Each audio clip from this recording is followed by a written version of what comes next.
มาถึงแล้วค่ะนะร้านกาแฟลอยใต้แรงไหนค่ะนะไหนค่ะพอเลยตัวตั้นก็เลยมาเวก็มาเวกินด้วยค่ะก็ทำไปเลยจิ๊บเลยก็ว่าตั้งเข้มเดบ่คือในค่ะนะกำเจ้าบนตึกเดออกมาเฮ็ดปันในค่ะเนาะเพราะว่ามันนั่งกินกาแฟกันในก็กันในสัญญาณในเมืองไทยในค่ะนะเดี๋ยวก็ประวัติด้วยเขาก็ในตั้งในก็จะเป็นวิวที่ห่างลีสภาวะห่างลีนะคะนะนะครับมันเดี๋ยวในก็มีหมอกกลุ่มสุ่มกลุ่มโล่งค่ะนะเพราะว่าเลียดออกในอินเราก็เขาได้ขึ้นกว่าเดกันตั้งหลักแต่งเขาได้กับไทยสภาวะตั้งห่างดีเที่ยงเลยค่ะนะเขาโดยจำกันในเพราะว่าพอเลยมาก็บนปล่อยมาอินค่ะนะมันได้มีอยู่พวกเขามาที่ติเนี่ยมันได้มีอยู่ผังสายมือในค่ะนะได้อยู่ที่ชื่อว่าหมอกค่ำนะครับพวกขิงได้ก็หมอกกลุ่มสุ่มแห้งนะคะนะเป็นขิงผลนั่นค่ะนะฝนตกอังลงเมื่อกันนะเต็มเจ้าค่ะในทำว่าในขณะฝนซ้ำตกเต็มเจ้าค่ะถ้ามาเกิดเรามือหมอกซิมมองในค่ะนะกำเขาขึ้นเปิดตัวว่ากาแฟกันแน่ๆอายาสาประเด็นมันจะคือเนี่ยเปิดตัวกันครับไปจิ้มเลยในขณะนั่นร้านเปิดเห็นนี่ว่าไตแรงคอฟฟี่ในขณะกลางก่อนพวกกลางเอาค่ะในมีเป็นเลือกหลายเมลมีเป็นตัวหลายอันกัดก็มีอันไม่ก็มีในขณะกลางก็เดมีอยู่ที่อันไม้เนี่ยเดมีอยู่ที่หมอก35อันเนี่ยเดเป็นอันกัดใน10เก่าอันเจ้าในก็เดมีในตามกามันในที่หันเนี่ยค่ะนะก็เลยว่าโอเคเงี้ยค่ะกาคันเด้อมาสั่งกาแฟที่ไต้แรงเอาค่ะนะก็ในกับบุตรเดชเฮ็ดบันเทาอยู่ค่ะคนเฮ็ดงอนน้องเสียงอูในเขาอ่ะเสียงอูอยู่ที่ไว้ที่ร้านกาแฟแต่ไต้แรงในคณะพอเราเลยมาก็มาประเด็นเป็นแห้งกันเลยค่ะกับอะไรมาจิ้มในว่าฝีมือน้องเสียงอูเฮ็ดเหมือนคือในคณะว่าอะไรมาค่ะนะสองอันเลยครับอะไรมาจิ้มในว่าอายาศาสตร์มันจะคือในคณะครับ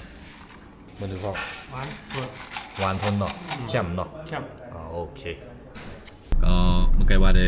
เอารถเครื่องกว่าขนาดที่ลักแต่งกำไรก็ขึ้นมีกันลายแผนอินอันเพิ่นว่าตังมันหยาบหนักเลยครับว่ะเดี๋ยวกำไรเขาก็ติเลยย้อนปียเขาปีคำเดินเขากระสวงเขาคันนะปีลักแต่งเขาเดือดด้วยครับว่าในเส้นตาสายตังเหมือนจะฟ้องไหนครับนะ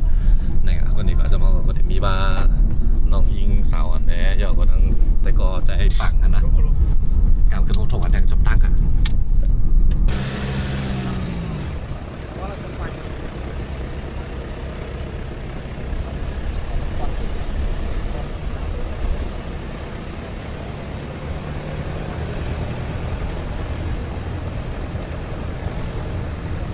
เมื่อเรือก็มาถึงดีลักแตงเอาค่ะนะ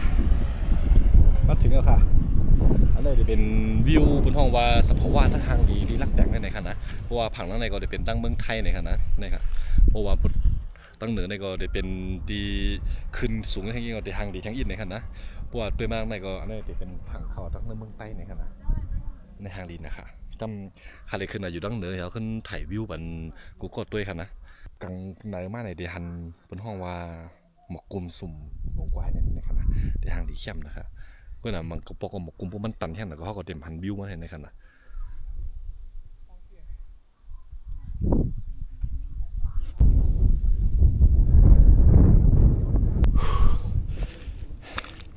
อะไรตึกไปขึ้นไม่เหลือค่ะนะเฮ้ยนะว่าโอ้สูงเด้เขาเนี่ย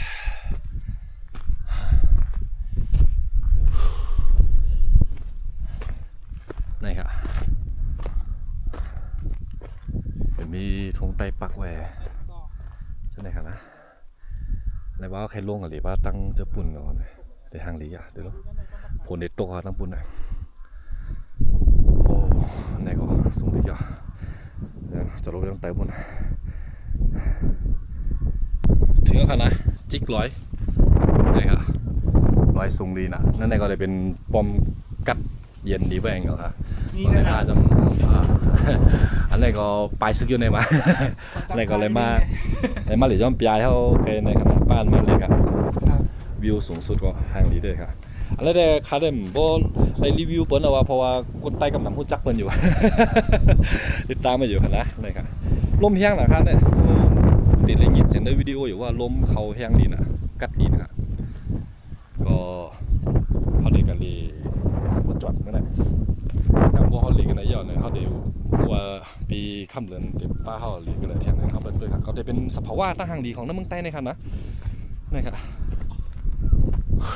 ไปขึ้นไปร่วงผมจะง่ายๆกว่าค่ะคือการขึ้นทบกันแทงกันนะก็เมื่อเดียวก็เข้ามาเดี๋ยวมาเวปันนื้อมันซื้อเขากันเลยครับนะ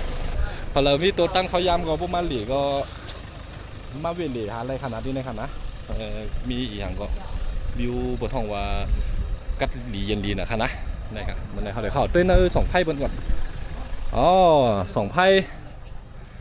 แน่นอนโอ้มันกินผักหลีผักหวานนู่นแน่หนามือชิมาเมื่อไกลอ๋อให้นั่นฮะอ๋อฮี่ห้ำกึศในฮี่เผาในป่าหากล้วยของจ้ะปลาซื้อมาซื้อมาเนาะลันเหรียญมุนมีคู่ฉันแก้วเหรอเลยครับสภาวะห่างดีเข้มด้วยครับนะเลยตัวตันก็มาเวเลวิวห่างดีเลยค่ะจองไกลขึ้นมาเวเลแทงหน้าค่ะมาสูงค่ะมาสูงก็อากันครับวันไหนเขาเด็กกับเด็กด้วยแทงตั้งเมกุลในขั้นเนาะกำขึ้นทบกันแทงค่ะ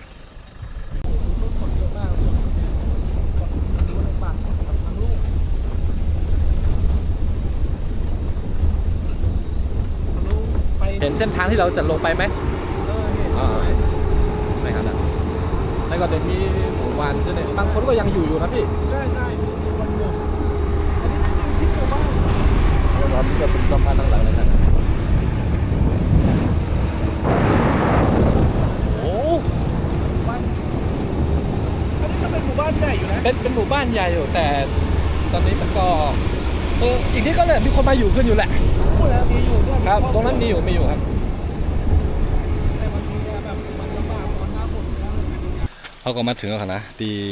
อ่างน้ำเมกุลไหนครับเนาะทำไรกันเขามาสั่งตำสมไว้แท้เขาจะไปกินข้าวกันต้องไปเข้านะว่าตั้งไหนลูกตั้งเหลืองรู้มากขนาดแขกไกลขึ้นในกระบวนทับตอนแขกดีนะครับแม้กระทั่งฝนก็ยังหักตอนเขาดีเขาเลยดูลูกฝนตกไม่ยาวฝนตกหลีขนาดนี่ครับผักหลายมิ้วค่ะนะกำลังกินจ้อมกันเมื่อเนี่ยกล้ามเขาได้กินข้าวเย็นนำก่อนเขาขึ้นกับฮารีกันแท่งในคณะจังพบทุบกันแท่งครับก็กินข้าวยอค่ะนะกำไรลุงมันเดเฮ็ดหมูโคเลี้ยงแทงเขาอะเนื้อหมูค่ะนะนี่ฮะมักเนื้อหมูไว้ผมมักไว้ให้ไหนมักไว้นั่นเลยเดี๋ยวก็ในก็เป็นสภาวะค่ะนะตึกตังมองไว้อยู่กำก็อะไรมาจิ้มด้วยน้ำหมูโคแดงอินก็จังได้ป้าวันกันเลยอันนี้ก็เขาก็ตึกนางกินเกี่ยวกันอยู่ค่ะนะกำก็ยาวก็ค่ะเพราะว่าเมื่อเหลียวได้เลียดเขาออกก็พวกกำเมืองเนี่ยพวกผลตกก็ตั้งมือคันนะผมนั้นได้โซ่กบแล้วมากค่ะวันนี้การลำไหนฮะนะโซ่กบแล้วมากเมื่อเขาลงมาเมื่อกี้ได้ผลตกอินกำไรก็แค้นยี่เนาะเลียดออกกำเสร็จตั้งก็ไทยรีขึ้นเนาะค่ะนะกำก็ขึ้นได้ออกเมื่อหยอกจะพบทบกันครับ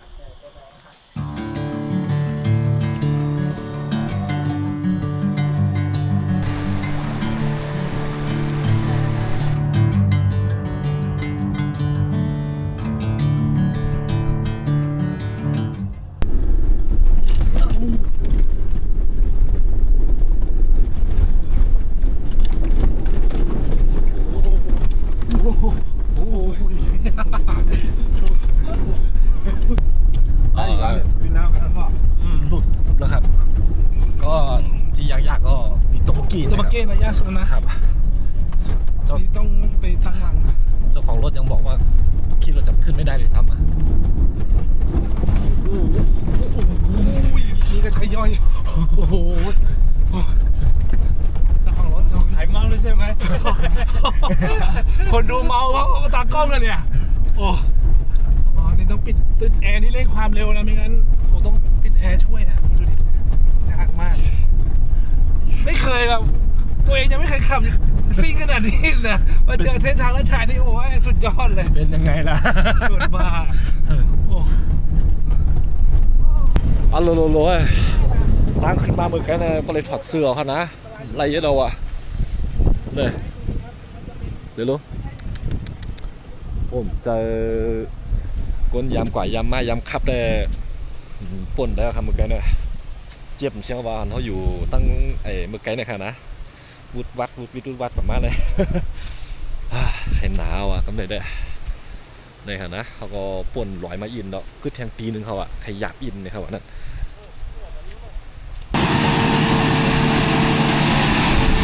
โอ้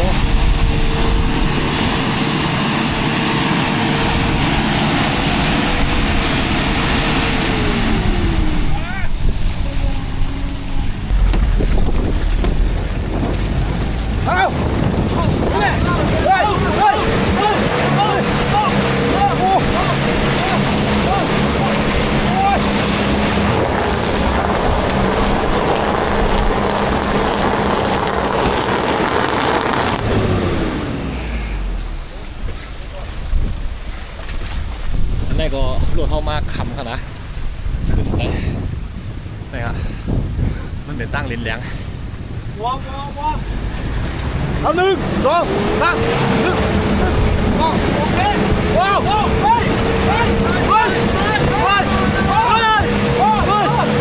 เต็มปอดแล้วนี่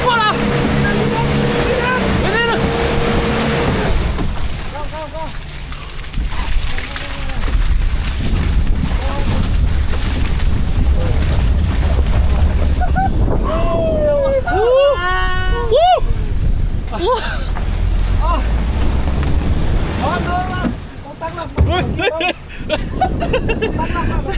Tắm tay nữa cho. เราไปเมื่อกี้อ่ะตั้งหลัก Hỏi cái hướng tay các bạn nhá. Anh vắng các bạn nhá. Anh muốn nhân năng cả này. เดี๋ยวจะตั้งหลักไปเราไปดูคลิปโต๊ะได้นะเราโต๊ะไทยกระโดดมันเลยถอยลงมันไม่ได้ไงมือมันไม่ได้พร้อมเดี๋ยวจะไปโดดแล้วนะผมขอไปโชว์ก่อนนะตั้งหลักไปเข้ามาก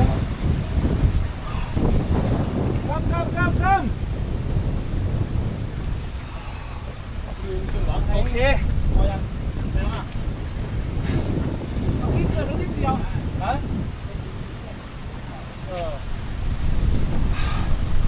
ดู Tắm tay này rồi có biết xíu mà hả? Nhưng mà tắm tay này nhá. เกือบเลยนิดเดียว นี่ก็เข้าเลยมาหามากินตอนที่เสนอลูกคนไหนคะนะขึ้นไรแล้วค่ะไหนคะนะเสนอเนี่ย Đi vào phải này vào. นี่ยายหลวงพ่อก่อนเป็นยังไงบ้างครับวันนี้ มีครับ ไม่ครับเขาจะเอาฝั่งนี้ก่อน อ๋อจะขึ้นต เอา รง ใส่ นี้ ครับใส่ตรงนี้ให้เต็ม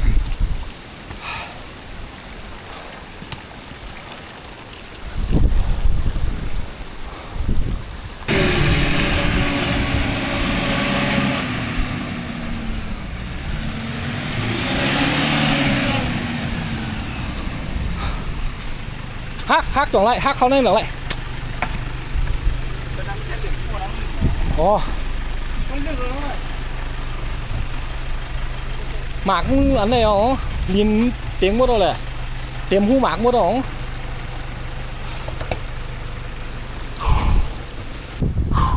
ไรขนาดแต่เนี่ยหายันหิมเสียงบนมักพูดเอาอะไหนหรอคืนอ่ะ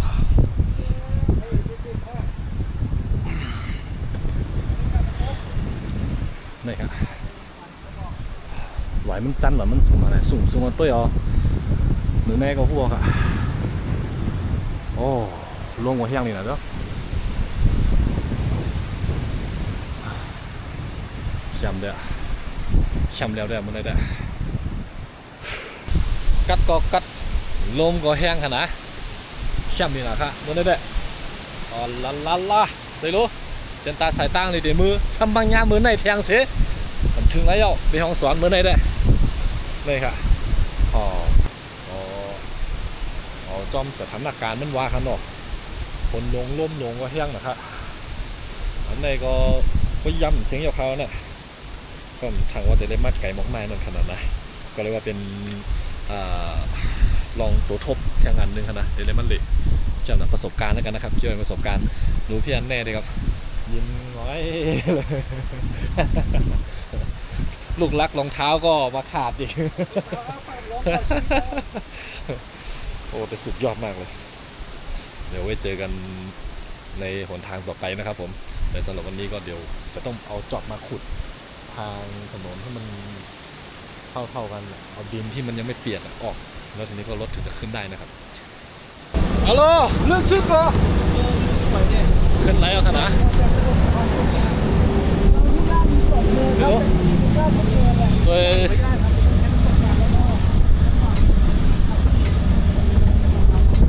ตัวพวกเสียงเอาอ่ะ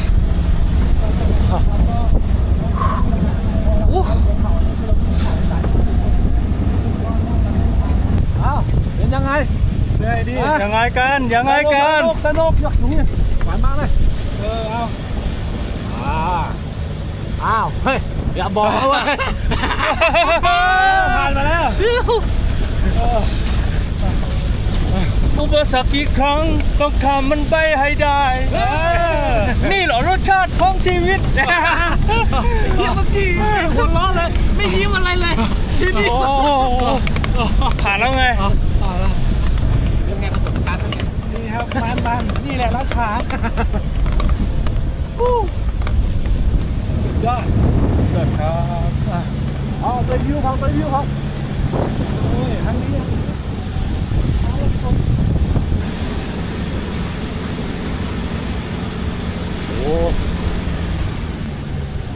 โอ้โหดูหมอกลุ่มเขาโอ้โหอู้ ลงอีกแล้วอะไรเฮ้ย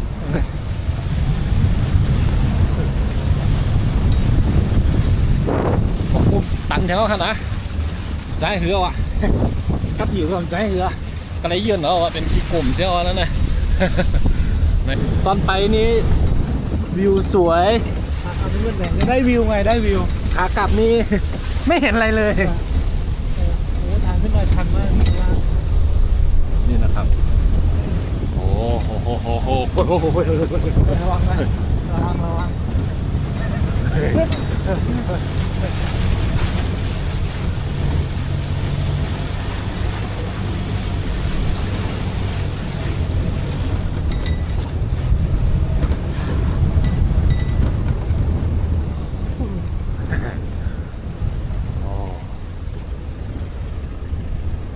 สุดยอด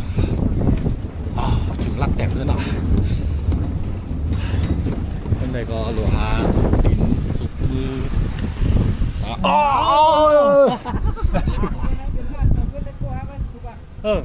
โอเค ลงกันใช่ไหม นี่นะครับ ใส่ปลาลูกหมด กำไหน เดี๋ยวรู้เดี๋ยวละก่อ อุ้ย ปลาระเบิดเนี่ยระเบิดแกะสลักชอบแกะสลัก พร้อมแกะสลัก แกะสลัก โอ้โห ครับกัดลีนะเชี่ยมลีนะนี่นะ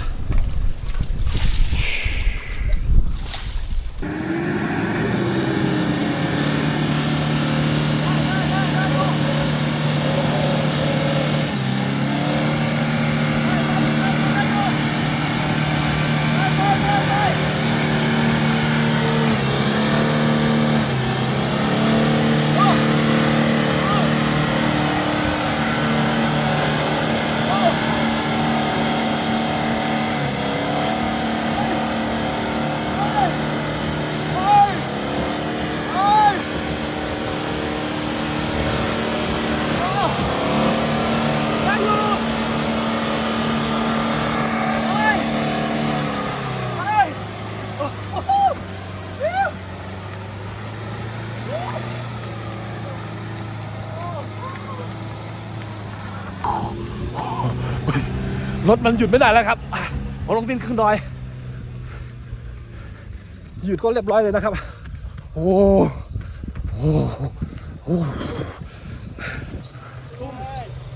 ทุ่มกว่าเองกี่โมงแล้วนะทุ่มนิดทุ่มหนึ่งสุดยอดเหนื่อยไหมโอ้โหถามได้ไม่เหนื่อยโอเคครับไปต่อเลยนี่จะหมอกตอนกลางคืนนะครับโอ้โหส่วนใหญ่นึกว่าอยู่เมืองนอก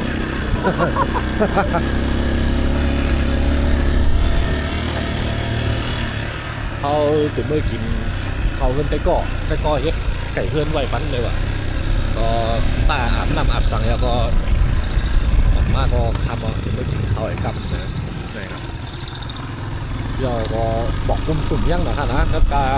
รถในมีสปอตไลท์เขาเนี่ยผมมันแต่สุกสักคนเนี่ย ดูไฟด้วย โอ้โหเนี่ยไฟตัดบอก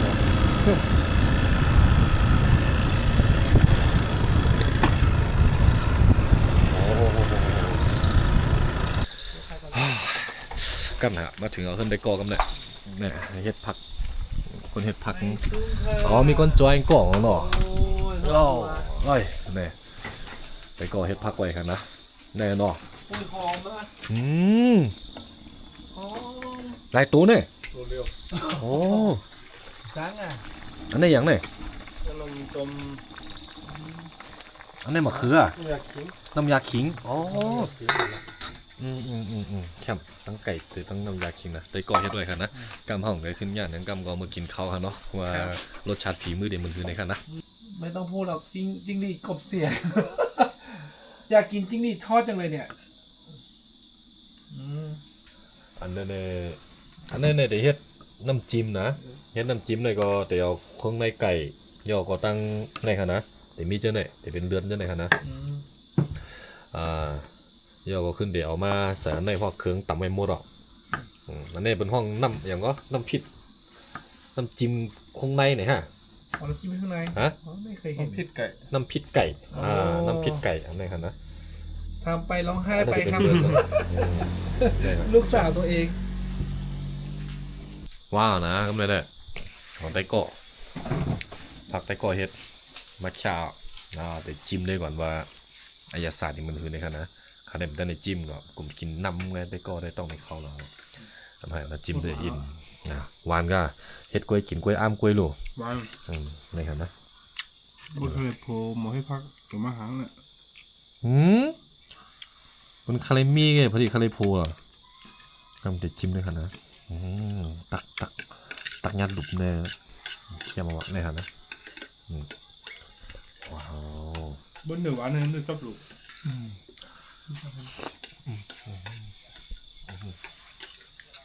เอาไปไหนเนาะโอ้ยหล่อเลยครับยังพระเอกกันเนี่ยสัง เนื้อไก่เฮิร์นมันเดิมมันไก่อาหารเมื่อกินเนี่ยมันหัวว่าไก่เฮิร์นเนี่ยไก่เฮิร์นเนี่ยไก่เลี้ยงเฉพาะว่าแคมป์อะแคมป์เนี่ยเพื่อนก็หนูเคยมาหากินตาเสียนะผมแคมป์วันไหนเนาะว่าหมูบินเหรอเกี่ยวนิดนึงบอกกำเด็กคำโค้น้องบิยอนจอเนี่ยมันคำหายมาจิเมนน้ำผิดเนี่ยนะ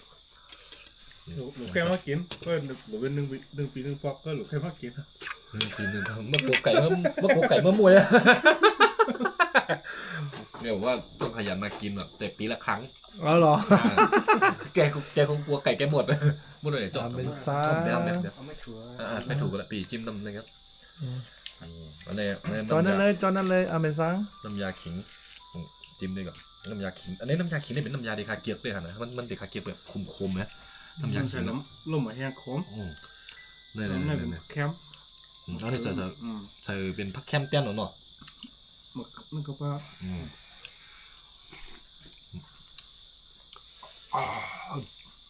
ผมนี้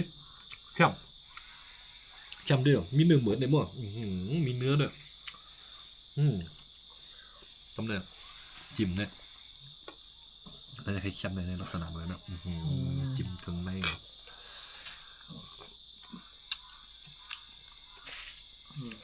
อันนี้ก็ สองส้มจัง ส้มก็แคมอยู่ครับแบบพริกก็ถึงดีอยู่ใครลืมเผ็ดน้อยลอยออกมาแคมในหาน้ำมันเนี่ยดีมากินที่ท่านได้ก็จำวันไหนก็คำได้ก็เขาได้กินข้าวกันเนี่ยก็ได้ย่อปังของกันนะฮะอยากเห็นจอกไก่ขึ้นฮุบทบเหมือนแห้งหลังปอกเอาพันนะบอกในก็ย้อนแคบปางมันกว่าก่อนนะบายครับเมื่อสมุก็